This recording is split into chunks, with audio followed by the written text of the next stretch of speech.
Hello viewers, আসসালামু আলাইকুম। কেমন আছেন সবাইকে মাহে রমজানের শুভেচ্ছা জানিয়ে আজকে শুরু করলাম। প্রতিদিনের মতো আজকে আমার বড় ছেলেকে নিয়ে মাদ্রাসা যাইতেছি এবং কথা বলতেছি অনেক সুন্দর। আজকে আমার বড় ছেলে অনেক খুশি, অনেক আনন্দিত, কারণ তাকে আমি 10টা টাকা দিয়েছি তার জন্য। সবাই তো জানেন এবং বোঝেন ছেলের সাথে খুনসুটি গুলো অনেক মজা এবং আনন্দ হয়। তো আমরা কথা বলতে বলতে এবং হাঁটতে হাঁটতে আমার ছেলে বলছে, বাবা তুমি তোমার মতো হাঁটো, আমি আমার মতো হাঁটি। আমি বললাম আচ্ছা ঠিক আছে, তুমি তোমার মতো হাঁটতে থাকো। সে আমার দিকে তাকায় এবং এক পা দু পা হাঁটে। এবং আমার সাথে আমার ছেলে অনেক মজা নেয়। দেখেন ব্যাগটা সে কিভাবে নিয়েছে, আমাকে এবার দেখায়, বাবা আমি এইভাবে ব্যাগটা নিয়েছি। আমি বললাম আচ্ছা ঠিক আছে, তুমি হাঁটতে থাকো এবং তুমি মাদ্রাসার উদ্দেশ্যে রওনা করো, আমিও আসতেছি তোমার পিছনে পিছনে। প্রতিদিনের মতোই আজকে সে মাদ্রাসায় যায়, কিন্তু আজকে তার ইচ্ছে ছিল যাবে না। আমি যখনই তাকে 10টা টাকা দিলাম তার জন্য সে আনন্দ খুশি হয়ে সে মাদ্রাসায় রওনা করলো। অলরেডি সে মাদ্রাসার রাস্তার দিকে হাঁটতেছে, সব মিলিয়ে আশেপাশে দিয়ে এদিক ওদিক তাকায় না, সে নিজের মতোই করে। আমিও দেখতে আসি সে কিভাবে যায়। সে সবসময় একাই যাওয়ার চেষ্টা করে, কখনো কিন্তু একা যাইতে পারে না। আমার কাছে বলে, বাবা আমি অনেক বড় হয়ে গেছি, আমি এখন একা যাইতে পারি, তোমাকে আর লাগবে না আমার। ওর কথা শুনে মনে পড়ে গেল আমার পিছনের অতীতের দিনগুলো। আমিও যখন ছোট ছিলাম আমার বাবা তখন ওর মতো আমাকেও নিয়ে যেত, খুব আনন্দ লাগতো আমার। যাই হোক, কথা বলতে বলতে ওর পিছনে হাঁটতে হাঁটতে অলরেডি মাদ্রাসার সামনে এসে পড়েছি। মাদ্রাসার বাউন্ডারির ভিতরে আমাকে রেখে কোথায় থেকে কোথায় গেলো আমি টের পাইলাম না। আমি সামনে এদিক ওদিক তাকাই, দেখি ও নাই। ও অলরেডি মাদ্রাসার ভিতরে ঢুকে গেছে।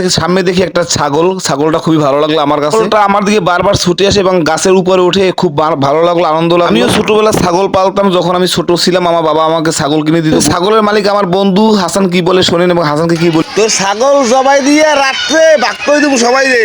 আমার বন্ধুর ছাগলের নামে যখন এই কথা বলি, বন্ধু তখন মনে মনে রাগ করলো, কষ্ট পাই। মনে মনে ভাবছে আমি ওর ছাগল সত্যি সত্যি কিনা রাতে জবাই দিই। আসলে আমি নেওয়া মজা করছি। যাই হোক ভিউয়ার্স, আমি ছাগল নিয়ে কথা বলতে বলতে অলরেডি মাদ্রাসার সামনে চলে আসলাম। মাদ্রাসার সামনে এসেই দেখি আমার বড় ছেলে আমার আগে আগে হাঁটতেছে এবং মাদ্রাসার সামনে সামনে ঘুরতে। ভিউয়ার্স, ওর ঘোরার কারণ হলো কি, আমার ছোট ছিল এই মাদ্রাসায় পড়ে, তার ছুটি হয় সকাল 10:30 এবং ক্লাস শুরু হয় সকাল 8:30। তার অপেক্ষার জন্য আমার বড় ছেলে অপেক্ষা করতে। অপেক্ষা এবং ধৈর্য ওর কম, ও দেখে না যে ওর ভাই বের হইতেছে না, সবাই বের হইতেছে। কিছুক্ষণ পরেই সকল বাচ্চারা বের হয়ে গেল এবং আমার ছোট ছেলেও বের হবে এখন। আমার ছোট ছেলে একটু লাজুক প্রকৃতি, সে কখনো হাসিয়া এবং মন খুললে কথা বলতে পারে। তাই প্রতিদিনের মতো ওর জন্য আমি মাদ্রাসার সামনে দাঁড়িয়ে থাকি। ওই যে আমার ছোট ছেলে বের হলো, সে মাদ্রাসা থেকে বের হয়ে প্রথমত তার বড় ভাইকে খোঁজে, অথবা তার বাবাকে খোঁজে, অথবা তার আম্মুকে। তার বাবা মাকে অথবা ভাইকে না খুঁজে সে তার প্রথম খুঁজে তার জুতো কোথায়। ছোট ছেলেও বলে, বাবা আমিও বড় হয়ে গেছি, আমাকে তোমার আগাই দিয়ে আসতে হবে না। ওর বন্ধু ফাইজুল সে তার সাথে যাতে, ওরা কিছু বলি না, আমি ভাবি যে আশা দেখে কিভাবে যায়। আমাকে বলতেছে ওর আঙ্কেলের সাথে যাবে না, আমার সাথেও যাবে না, ও যাবে ওর বন্ধু ফাইজুলের সাথে।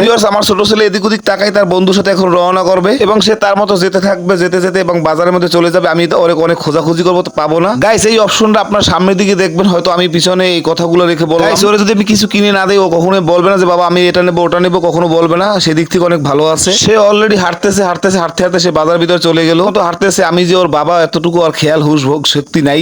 সে রাস্তার মাঝখান দিয়ে হাঁটবে, পাশ দিয়ে হাঁটবে না। এত বলি যে তুমি পাশের থেকে হাঁটো, ও তারপর মাঝখানে হাসবে, এই ওর একটা অভ্যাস। যাই হোক ভিউয়ার্স, হাঁটতে হাঁটতে ও আমাদের পোলের উপরে চলে আসলো। এখন রাস্তা পারানোর জন্য এদিক তাকাবে ওদিক তাকাবে, এই সামনে এর মধ্যে একটা মোটরসাইকেল আসবে। মোটরসাইকেল আসার পরে সে এদিক থেকে ওদিক দৌড় দেবে, আমার দেখে অনেক হাসি পাইবে। যাই হোক গাইস, অলরেডি মোটরসাইকেলটা চলে আসছে মনে হয়। ওই যে দেখেন এই যে কিভাবে দৌড় দিল। আসলে গাইস, আমার হাসি দেওয়ার কিছুই নেই, এরকম অনেক বিপদ আপদ হতে পারে, বিপদে তো হাত পাওয়া বলা যায় না। যাই হোক, সবাই সতর্ক থাকবেন, আপনাদের বাচ্চা কাচ্চা এবং ছেলে মেয়ে নিয়ে সবাই রাস্তা পারাপারে সাবধানে করবেন। যাই হোক ভিউয়ার্স, আজকে এ পর্যন্তই। সবাই ভালো থাকবেন, সুস্থ থাকবেন এবং লাইক কমেন্ট শেয়ার করে সবাই পাশে থাকবেন। আসসালামু আলাইকুম, Allah tata, bye bye, take care.